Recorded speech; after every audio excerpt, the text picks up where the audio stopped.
Hey guys, this will be video 20, I think it's 25, maybe 26. I apologize.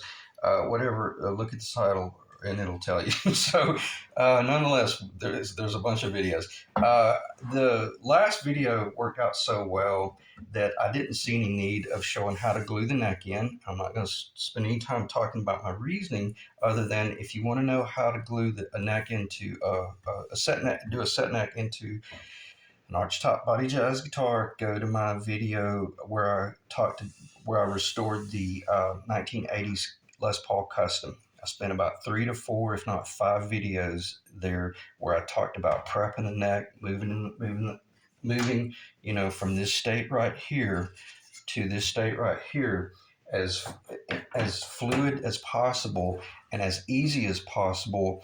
And I couldn't have done it any justice in a 30-minute video last night. I would have overlooked something and I would have made it look way too easy.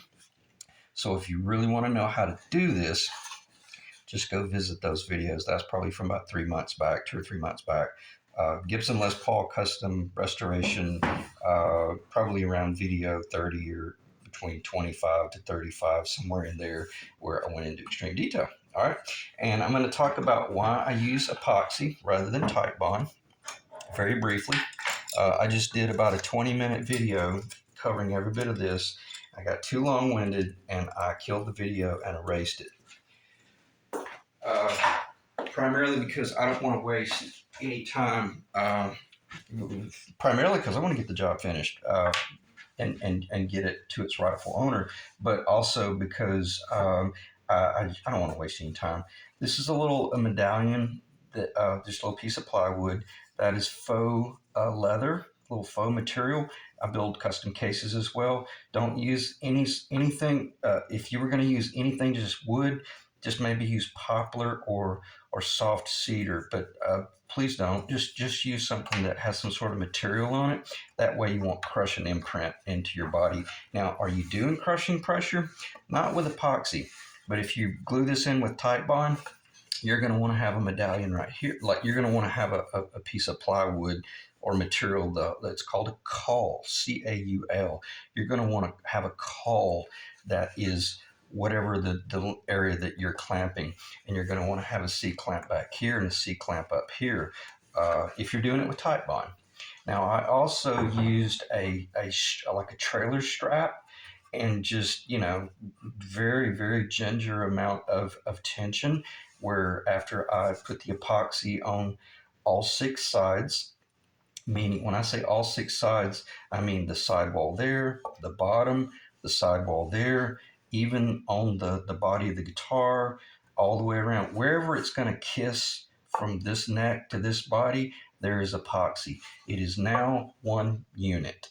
It is now a through body neck, basically. And my reasoning for that is what's more important. If we break this neck in half, making it a little bit easier for the luthier that's reinstalling the new neck, or do we want to optimize the tone in a guitar that's probably going to have a valuation between probably $5,000 to $10,000 right out of the gate? But you give this guitar about 5 to 10 years of age, and this is a $20,000 guitar. If not, it's going to start going up and up and up and higher. For the most part, we probably could eat most custom guitars alive, and or we could meet most $4,000 production guitars alive, and we're going to hang with the big boys in the arena. And that's what I meant by the Barnett guy or whatever his name is. No disrespect for him, because he's a phenomenal source to follow if you're doing this. And it was so cool how he was doing exactly in the 80s what I was doing in the early 2000s. I was buying used electronics off of eBay, and I was building these vintage stuff, and I was putting 1958 Filtertrons in my guitars and stuff like that. So anyway, nonetheless, but from a production standpoint, that's why I like using the epoxy, because I'm going to now optimize the actual tone of the guitar. All right, let me stop talking about that because I don't want to come off as a smart ass. And I even wrote that down, talking about the epoxy glue reasoning / don't come off as a smart ass. I just prefer to use the epoxy in relation to the tight bond, because if you're using tight bond, you're only able to get a real hard clamping force downward. The sidewalls are becoming, they're gluing if you have precision machine work. But I've built, I don't even know how many guitars I've built, and I can assure you the first 10, 15, 20 guitars, they weren't precise.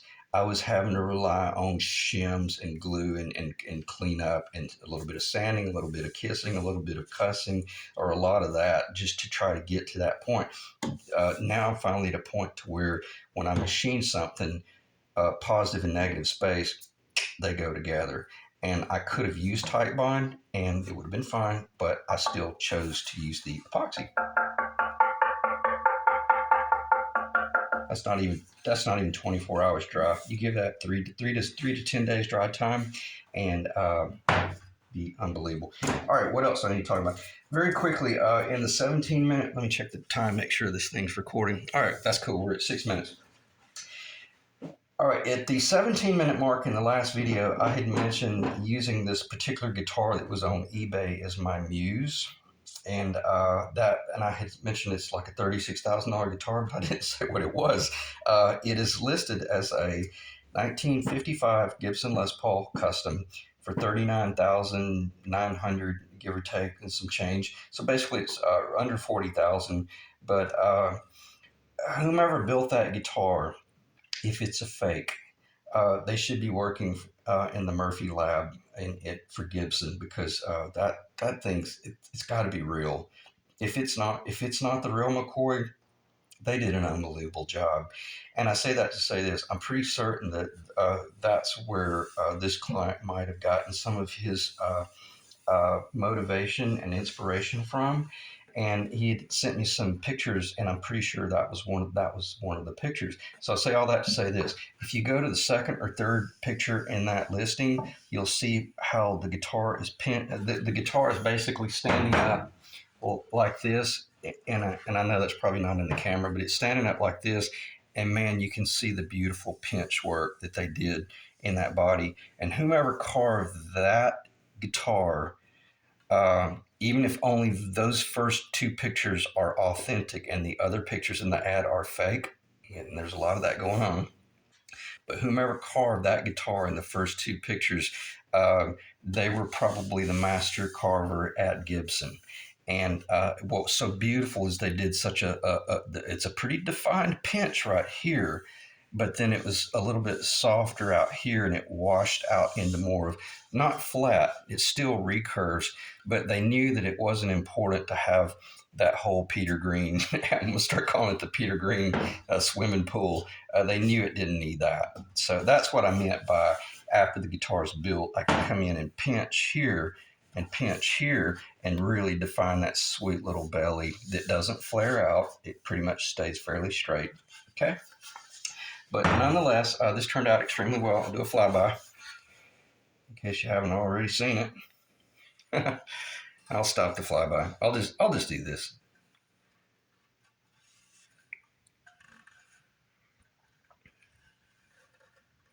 Okay. I have that light just swinging. I have it on a track where I can adjust it, put it in different locations. That looks sloppy, but it's not. It's just beautiful how perfectly flush that is.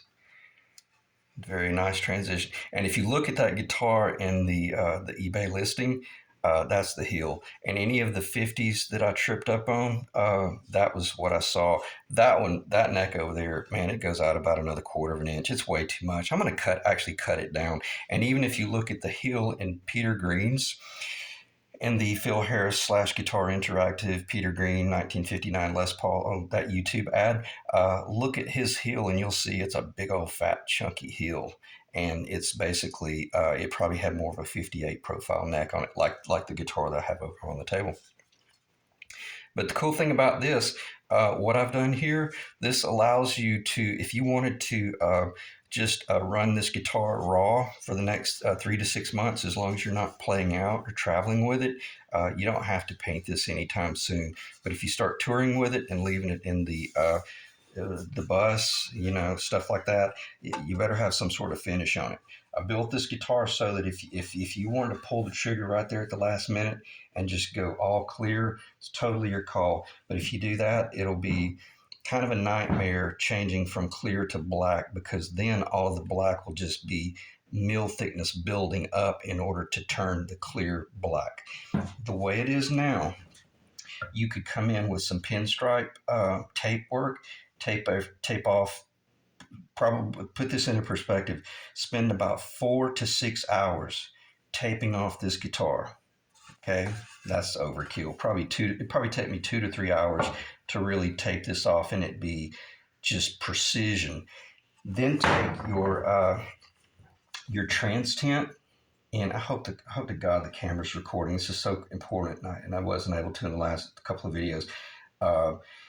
Get the black and use denatured alcohol, and make it pretty dark, but you'll see that it's consistent enough. Or either just find someone who knows what they're doing, and then stain this all of this wood black, or as ebony as possible. I mean, it's just as dark as possible. Let me back up. Let me stop being so melodramatic. Just make sure that you don't see mahogany, and you'll probably be able to pull that off in probably 2 applications of the trans tint. Read about this. This is the only thing I would recommend. If you can mix it with water, but if you mix it with water and you rub this in here, it's going to raise the grain, and it's going to be fuzzy like a polar bear, it's just going to be really fuzzy. But if you use the denatured alcohol, it won't raise the grain as much. It'll raise just a little, but you don't want to stain and then sand it off. That way, then when you come in and start shooting, and see, once you've taped it off, you never have to remove that tape until you have then come in with your nitrocellulose lacquer that you have tinted properly. And we'll cover that later on if you want to. And then you take your nitrocellulose lacquer and you shoot maybe 2 coats, maybe 3 of black, and then get rid of all of the black, and now start shooting a couple of coats of clear. And then you're sanding and you're painting, you're sanding and you're shooting, you're sanding, you're shooting. And now you're up to about 15 to 17 coats. Then you pull your tape off, and then you start shooting just clear coats. With a little bit of honey amber in it, or you're doing like some sort of Phil Jones type authentic antiquing. I got to stop talking because I'm digressing.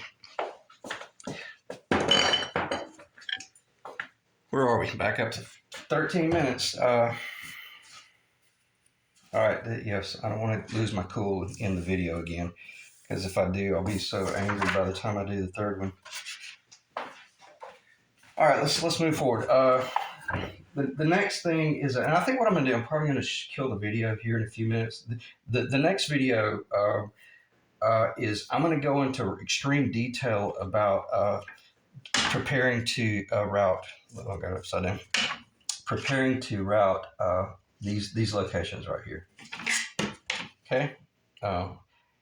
And in case it cuts off the audio, I'm just going to start talking, but I'm not going to go into detail about it. So if my audio gets cut off, just know that I'm not talking about anything important that I won't cover in the next video. But I'm going to kill this video in about 2 to 3 minutes tops. But what I'm going to do, I'm going to transition into showing you what your options are as far as routing out these pickup locations. You could do it on a pitch, or you could do it, see, this is a 4 degree pitch, and this is, I don't know what this angle is, but it's less than 4, but it's not flat. Flat would be up here. So keep in mind, because when you come from this point to this point, the edge of the fretboard, if this is the edge of the fretboard, we'll just grab an area. Let's say that's the edge of the fretboard right there. I maintain that perfect flat right there. You still see the lines. I maintain that perfect flat, even about 1/4 of an inch off the side, maybe 1/8 now that I've shaped it. But from this point right here, that's where I pitched it down, and I took the thickness of the body thinner at this location so I could pick up that whole 50s esque guitar, a la Peter Green's 59, a la the one on eBay, a la everything I've seen online that truly looked like an authentic 55, Gibson. And then I took it up to that point, but kept that point as high as possible, as mentioned. I'm still just slightly higher than the traditional thickness guitar, but not enough that even a pro would notice it. But nonetheless, almost digress. Oh yeah, I got to make this determination. You wouldn't want to come up here and put this template on line. I don't think you would want to have this perfectly on the same plane as the fretboard. I think what needs to happen, this needs to go down to this point here and be, honest to God, it really doesn't matter because we're not doing PAFs. We're doing the whole P90 type thing. But nonetheless, it does matter to some degree because if I came in and just machined this on a perfect flat surface, well, that's exactly what these pickups are going to do. They're going to be perpendicular to the table that it's sitting on, and I don't want that. I want them to tilt slightly. That one's tilt. Those pickups over there are tilted 4.5 degrees. They literally are tilted with the plane of the neck, so that the magnets and the adjustment, everything, nothing's low in the back, and having to be, in other words, for the optimum tuning of the pickup magnets, those magnets need to be the same distance, roughly within reason, under the flat plane of the strings. And that's what I meant by those strings are straight. And you're working around a straight string, and then you're defining everything. And yeah, we can build it and it look good, or do we want to build it to where it truly optimizes the tone? That one's far more critical than these because you've got the magnets in the center. But nonetheless, from a visual standpoint, I don't want to look at this guitar that's got this beautiful arch and these things are kicked back like that. I'm exaggerating. So nonetheless, I've got a little bit more homework to do there, and hopefully you cut my audio off because I think I just rambled. And I may even clip the video if it did cut me off. And then I'll regroup and cover this stuff more so in more detail in the next video. And then by the end of this day, I'm going to have these two pickup cavities cut, and I'm going to have these locations, all these 4 locations cut, and this thing's going to be very, very much ready to receive the fretboard and close out the job. All right, let me end the video. We're at 18 minutes. It may have recorded all that. Let me back up and pause just briefly in case it is still recording some of my audio, because let me revisit that again. You have the option of when you're running this router up here, do you want to run that router on the same plane as the neck, or do you want to run it on that second degree, which that's probably where I'm going to run it, on that second degree. So therefore, when the pickups are coming out of the body, they're very much consistent with the body. Again, I'm kind of processing through this as I hear myself talk. Or do you come in here, which we know we wouldn't do, and route them like that right there? Now, if you're doing production, you're probably going to be doing something like this, unless you have some sort of jig by which you are able to tilt your platform. And I haven't designed that yet, which I've got to do that. It would be so easy to just have a universal jig over here that tilts, and then you have long router bits, and you might even be running your jigs. You might even be running your templates 3/4 of an inch up off the body. Okay, excuse me. All right, I'm going to end the video right there, and then in the next video, I'm actually going to regroup and talk about that stuff some more, and then we're going to really pull the pickups covers out, and we're going to start transitioning into finishing this guitar and how I went about, that's the actual fretboard. and that's the actual fret, and how this is where I'm truly doing my final engineering, where this is not the area where you want to start guessing at a 16th of an inch, because if you miss it on the wrong side of wrong, you'll end up being 3/16 of an inch off. If you miss it on the wrong side of right, consider yourself lucky, and you'll only be off a 16th of an inch. But a 16th of an inch shows up considerably back here, so we don't want that. I want to know exactly, pretty much within a 32nd of an inch, where that thing's going to land once it's strung up with a certain gauge string. Okay, all right, let me end the video there, and then I'm immediately going to load this. Probably take about an hour to upload the video. Then I'll do another video, and we'll go from there.